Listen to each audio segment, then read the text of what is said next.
Olá pessoal, tudo bem? Eu sou Joyce Hasselman e tenho uma perguntinha para você.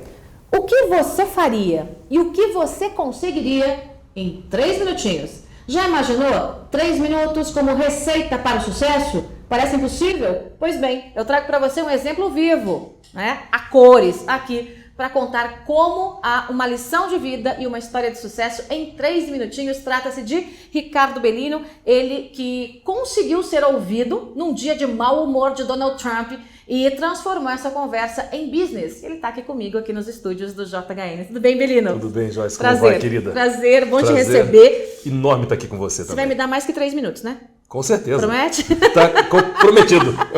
Gente, tá aqui, ó. O livro tá aqui, 3 minutos para o sucesso. O prefácio é do Donald Trump. E eu quero saber o seguinte, primeiro, como é que você chegou hoje no presidente dos Estados Unidos? Não era presidente ainda, mas um empresário de muito sucesso. Como é que você conseguiu ser ouvido pelo agora presidente e empresário Donald Trump? Então, Joyce, na verdade, só para fazer uma brevíssima introdução, porque eu acho que é importante, as pessoas me dizem, é possível vender uma ideia em 3 minutos? Como você conseguiu enfrentá-lo em 3 minutos?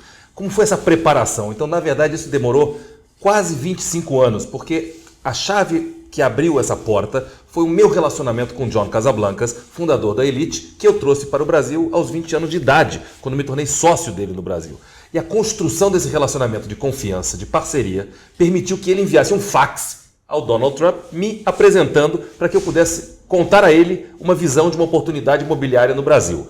E assim, ele enviou esse fax, não acreditando que aquilo pudesse realmente ter resultado, ou que ele tivesse dado atenção para aquilo. E, curiosamente, eu recebo uma ligação uma semana depois da secretária, me colocando na linha o próprio Donald Trump. E ali foi realmente um momento de grande emoção, porque eu falei, bom, isso parece mentira, e tive essa reunião marcada por ele, fui a Nova York e o encontrei num estado de humor realmente muito diferente daquele estado de humor que ele estava ao telefone, e ele me disse exatamente com essas palavras, eu estou hoje num mau dia, you have 3 minutes.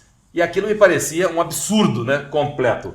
Mas eu, ao invés de me render àquele momento ou me desesperar, eu simplesmente enfrentei aquele desafio porque não tinha mais nada para perder. E eu acho que eu consegui, realmente, em pouquíssimos minutos, inverter aquele estado mental. Ao invés de responder a ele, eu fiz perguntas a ele.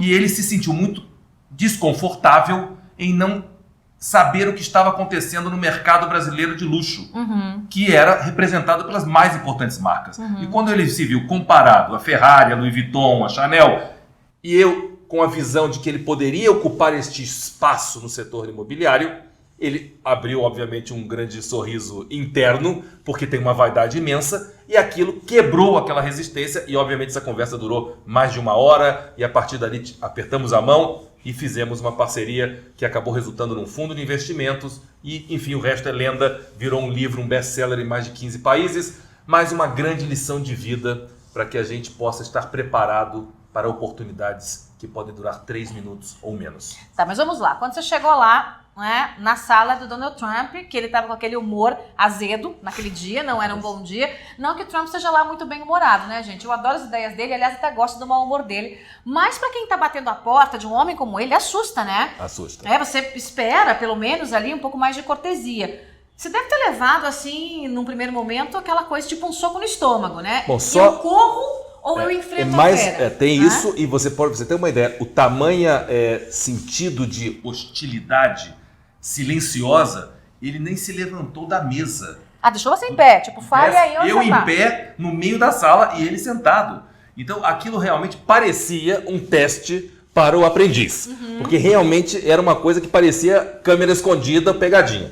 Mas eu aceitei aquele desafio muito positivamente, porque eu tenho essa característica de atrevimento. Eu achei aquilo realmente fora do normal. Então, eu tinha 2 hipóteses.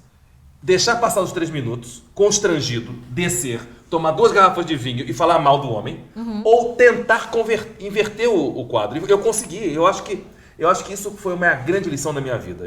Por isso eu entendi a importância de compartilhar essas experiências com as pessoas. Qual foi a primeira frase que você disse para o Donald Trump logo que ele te deu esse soco no estômago de entrada? Quer dizer, como é que você fisgou o homem? Você falou que começou a perguntar. Perguntou o quê? Eu perguntei o seguinte, você sabia que no Brasil nós temos a 2ª maior frota de jatos privados do mundo? que uma Ferrari que se vende aqui nos Estados Unidos a $300 mil, no Brasil custa $1 milhão e tem fila de espera? Você sabia que em São Paulo você tinha 2 lojas da Tiffany, aqui em Nova York só tem uma? Você conhece as vendas da Louis Vuitton por metro quadrado no Brasil? Não. Então eu quero te dizer o seguinte, o mercado de luxo do Brasil é um mercado muito compulsivo de consumo e é um mercado que admira marcas de luxo.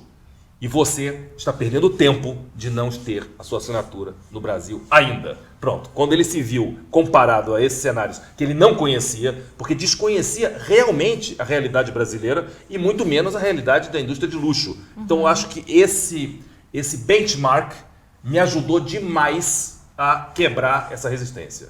E como é que foi para fechar o negócio? Para vocês serem parceiros, sócios Sim. no empreendimento aqui no Brasil? Até então você não estava nos Estados Unidos, depois você morou lá, né? E daqueles 3 minutos nasceu um business. Na verdade, eu não fui a ele procurar investimento nem dinheiro. Esse é o grande equívoco das pessoas, que estão sempre procurando num grande empresário, num homem muito rico, que ele financia suas ideias. Esse é um erro, porque isso todo mundo faz. Se você valoriza a sua marca, a sua assinatura, ou o que você tem a contribuir, a parte menos importante que ele pode trazer no game é o dinheiro. Então ele fez comigo a primeira iniciativa, o primeiro, vamos dizer, a primeira empreendimento, na verdade, de criar um fundo fora dos Estados Unidos, comigo. Onde a gente criou um fundo, ele não botou um tostão, ele cobrou para fazer parte desse negócio.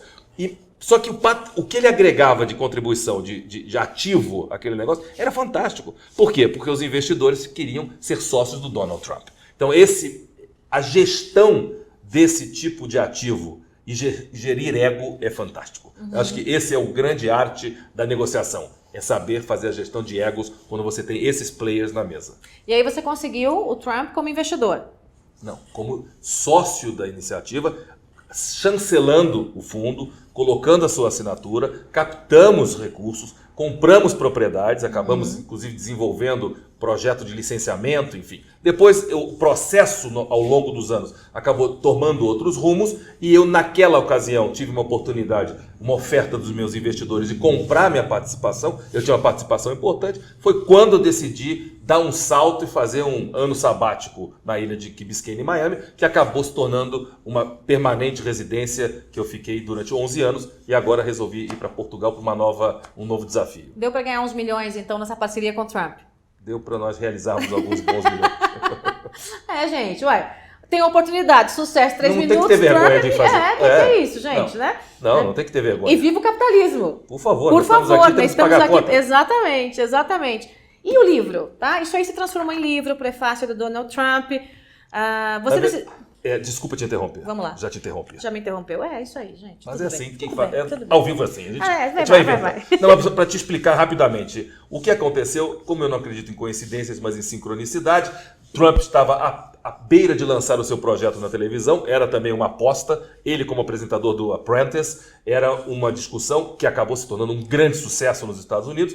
E ele contou essa história para o editor do New York Times, contando uma história curiosa de um jovem brasileiro que vai lá e enfrenta esse desafio com coragem e atrevimento. Bom, essa conversa se tornou uma conversa minha com o editor aqui no Brasil, uma matéria de capa do caderno de negócios do New York Times centrada na minha trajetória, e essa história foi parar na mesa do editor da McGraw-Hill, que é o gigante da editoria nos Estados Unidos, que me convidou, e então lançamos o livro primeiro nos Estados Unidos, You Have 3 Minutes, depois em outros 13 países, e agora com a Chiado Books lançamos na Europa, em Portugal, e vamos fazer agora esse lançamento na Bienal Internacional do Livro, que eu fui convidado a fazer, para que a gente possa, enfim, recontar essa história que se torna cada vez mais atual, porque o homem passa a ser presidente dos Estados Unidos e, obviamente, vem toda essa carga dessa história novamente à tona. Você chegou a conversar com ele depois de eleito? Eu estive com ele na posse, né? Eu, obviamente, antes, quando ele fez a primeira iniciativa, da tentativa de sair, eu apoiei, a gente conversava, era muito divertido, aquilo parecia realmente algo virtualmente impossível, mas, obviamente, fui convidado por ele para a posse. Depois daquilo, obviamente, as agendas são muito mais caóticas e mais difícil da gente poder, enfim, criar uma pauta mais permanente, seria quase que impossível, mas mantivemos uma história, um laço fantástico de amizade e uma história que precede e que perpetua esse relacionamento nosso. O quanto vale a intuição num caso como esse? Quer dizer, você se preparou, tal, tinha uma ideia, vendeu a ideia para o presidente dos Estados Unidos, mas para você tomar, hoje é presidente, mas para você tomar um primeiro passo, alguma coisa venceu o seu medo. O que foi isso? Foi a intuição? Foi a vontade de vencer mesmo? Foi o quê? Eu acho o seguinte, eu sempre tive uma crença de que eu tinha que ter medo de ter medo, né? Eu acho que quando você se expõe como eu me expus, já muito jovem, quando me lancei nessa aventura de trazer a elite para o Brasil, não tinha dinheiro, não falava inglês, não conhecia ninguém na moda, e me lancei como carteiro da DHL numa aventura para ir lá falar com o John Casablancas, eu entendi esse mecanismo. Eu tenho que enfrentar o desafio, eu tenho que enfrentar ele com coragem, com senso de humor e não me preocupar com as palavras feitas, com o PowerPoint bonito, com o Excel, com números maravilhosos. Primeiro, como é que eu vou definir uma tese de um modelo de negócio imobiliário com o maior magnata do mercado imobiliário? Não era essa a pauta. A pauta era outra, era uma big picture. Então, eu não tinha tempo, obviamente, você pode imaginar, em 3 minutos, nem de abrir a mala. Não tinha nada nem para ligar o computador, ainda mais que era o Windows, que demoraria 1 hora para aquele negócio funcionar. Então, realmente, para mim, a intuição tem um peso fundamental, porque nós tratamos com pessoas, nós nos relacionamos com pessoas, e é essa energia, esse entusiasmo, esse carisma mesmo que as pessoas criam nesses relacionamentos que fazem uma grande diferença e que abrem as portas para oportunidades. Você nem sabe. Eu digo o seguinte, as pessoas me perguntam como fazer negócios dessa dimensão. Eu vou lhe dizer, eu vou sentar com uma pessoa para conversar, um projeto, eu vou almoçar com essa pessoa, eu falo de tudo menos do negócio. Eu resolvo o negócio no cafezinho. Porque as pessoas querem fazer negócio com pessoas. Elas querem gostar da pessoa com que elas estão fazendo negócio. Elas têm que confiar nessa pessoa. Elas não vão entregar dinheiro porque você tem um papel bonito dizendo que aquele negócio vai dar certo. Não funciona dessa maneira. Para quem está nesse nível, né? De, olha, eu preciso buscar meu caminho. Sim. O empreendedor, quem está começando agora, ou quem está recomeçando agora, dá para dar um conselho? Eu sei que fórmula mágica não existe, né? Mas dá para dar um conselho base para essa turma? Querida, é o seguinte, eu assisto hoje, Joyce, um fenômeno dessa crença, a evangelização do sucesso rápido, do enriquecimento rápido. Isso não existe. Acreditar nisso é acreditar numa mentira. É fácil, é bom, todo mundo quer ficar rico fácil. Só o único que fica rico fácil é quem vende receita para o cara ficar rico fácil. E geralmente quem faz a receita para você ficar rico fácil não ficou rico fazendo negócios, mas tentando explicar ao outro teorias que não existem. Então eu acho que você tem que ter uma consciência, uma responsabilidade com aquilo que você se propõe a fazer. E tem que estar pautado na verdade e na ética. Valores muito pouco conhecidos hoje. E quando você tem isso, e você tem convicção daquilo que você está compartilhando com a pessoa, e que você se compromete, e que a pessoa acredita que você vai entregar aquela promessa, querida, não tem como errar, desculpa. E o erro que houver ao longo do caminho, porque ele faz parte do processo, ele é aprendizagem. Você vai aprender. E eu sou um otimista patológico, então eu acredito que isso acaba por ajudar a construir o que para mim é a maior virtude de uma pessoa. Chama-se resiliência. Você sabe que eu vou ter que rever um pouquinho aí alguns dos meus conceitos, viu, Belino? Porque eu tenho alguns mandamentos, né, que eu gravei, estão se transformando em livro, que chamam 10 mandamentos para uma vida com paixão.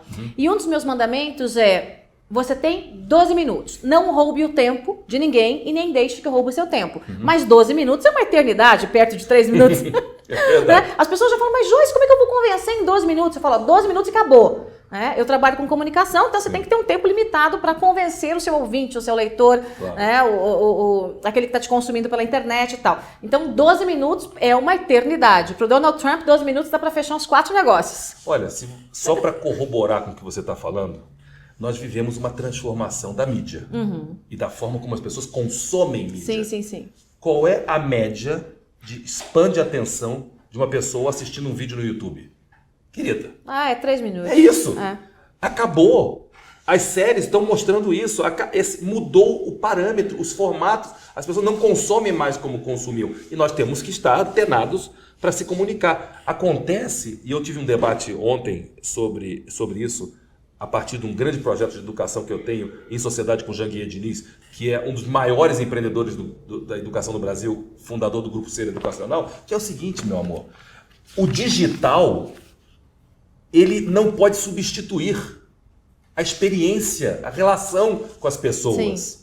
Porque o digital, ele é um veículo, ele te facilita, mas ele não substitui a experiência. Se você quer de fato se transformar, você precisa estar baseado no mundo real. Você precisa ver e se conectar com pessoas e exercitar experiências com pessoas. E pode utilizar, e deve utilizar, de toda a maravilha da tecnologia para te ajudar a poder consumir conteúdos aonde você estiver, na hora que você quiser, com a conveniência que hoje o mundo digital te oferece. Mas não podemos esquecer que nós somos pessoas.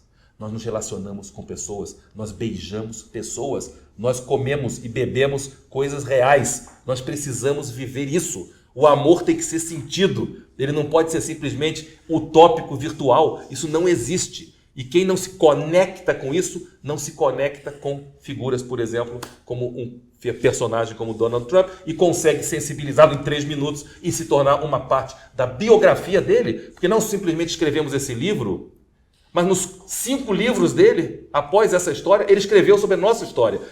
Eu acabei fazendo parte da biografia desse homem. Independente se gostam ou não gostam dele, ele tem uma história extraordinária. Está mostrando resultados positivos. Está quebrando paradigmas e vai ser reeleito. Me perguntaram antes, você acha que teu amigo vai ser eleito? Eu disse, se prepare porque vai. Mas não vai. Vai. Quando foi, dizia, você realmente parece que agora é evidente. E eu estou dizendo agora, será reeleito. Novamente, não tem a menor hipótese de não ser reeleito. Eu acredito nisso. Eu acho que essas são as crenças e os valores que, na minha opinião, nós devemos exercitar todos os dias para que a gente possa ser pessoas melhores, com propósito e fazer coisas que possam, Joyce, de verdade, deixar um legado. Eu hoje tenho 53 anos, tenho um grande projeto de educação que chama-se Grupo Sol e é um projeto legado de transformar pessoas, acelerar pessoas. O meu negócio não é acelerar, incubar startups, é acelerar gente, pessoas, fazer com que elas possam acreditar, por que não, no impossível. Se elas entrarem no elevador, encontrarem com você e tiverem uma oportunidade que elas querem te vender, desculpa, meu amor, que atenção que você vai dar para essa pessoa? Você não vai dar 12 minutos, meu amor, você vai dar 1 minuto. E, eventualmente, dependendo de como ela te abordar, você vai ouvir. Eu já tive pessoas que, ao sair do palco de uma grande palestra de 3 mil pessoas, no Lobo de Wall Street, o cara chegou para mim e falou assim, você me desculpe, esse celular aqui é para você, eu vou te ligar. O cara me deu um celular, uma maneira disruptiva de me pegar a atenção. Eu peguei o celular e falei, o que eu faço com isso? Espero que vai tocar. E realmente eu dei para minha assistente, falei, daqui a pouco vai tocar, e tocou. E o cara marcou uma reunião comigo. Mas enfim, cada um vai encontrar uma maneira de romper as barreiras para poder conquistar a nossa atenção, que cada vez é mais estreita. E eu recomendo você a dar uma espiadinha no livro 3 Minutos para o Sucesso. Enquanto a gente estava conversando aqui, eu já estava devorando aqui algumas das páginas e se tem uma coisa que eu gosto nessa vida, é de história de sucesso. Eu sou uma dessas. Querida, e fazer sucesso não é ficar rico. É verdade. As pessoas têm que entender isso. Fazer sucesso é ser feliz. Ser feliz deve ser o principal objetivo. Porque quando a gente é feliz e faz o que gosta, o sucesso é uma consequência natural e eu tenho sido uma prova recorrente desse processo. Acredite nisso e a sua vida vai ser muito melhor, independente se são milhões ou tostões ou centenas de milhares. O que importa é a gente ser realmente pleno e fazer a diferença para transformar a vida das outras pessoas. Muito obrigada. Adorei. Adorei estar com você. Adorei. Também. Muito obrigado. Gente, obrigada pelo carinho e pela companhia. Não se esqueça, curta, espalhe, compartilhe e dá uma espiadinha no livro porque vale a pena. Beijo pra vocês. Tchau. Tchau, tchau.